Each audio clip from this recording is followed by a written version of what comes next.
And welcome to my channel. तो पिछले lecture में हमने क्वेश्चन नंबर 30 तक कंप्लीट कर लिया था।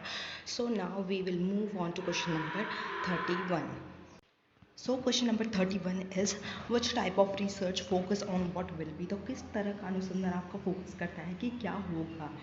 सो इसका करेक्ट आंसर हो जाएगा आपका एक्सपेरिमेंटल रिसर्च। तो एक्सपेरिमेंटल रिसर्च फोकस करता है कि व्हाट विल बी और व्हाट इज़ कौन सा रिसर्च फोकस करता है व्हाट इज़। तो डिस्क्रिप्टिव रिसर्च फोकस करता है ऑन व्हाट इज़।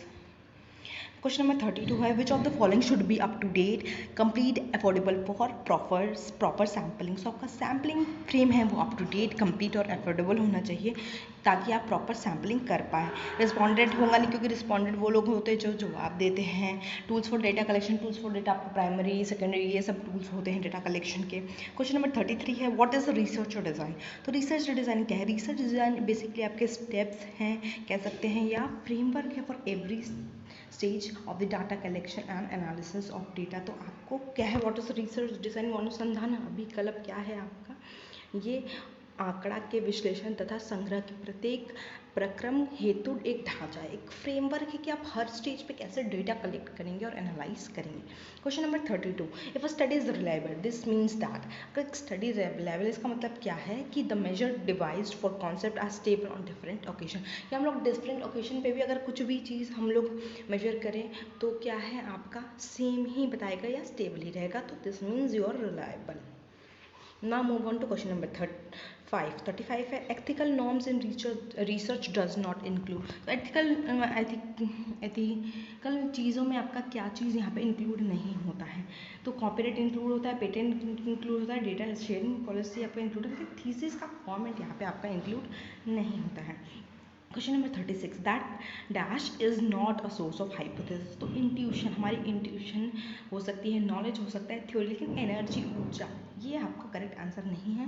एनर्जी आपका सोर्स नहीं है हाइपोथेसिस का। Question number 37 which of the following variables can not be express in quantitative term. तो किस चीज़ को आप क्वांटिटी में नहीं बता सकते हो। तो यहाँ पे ये आपका गलत आंसर दे रखा है।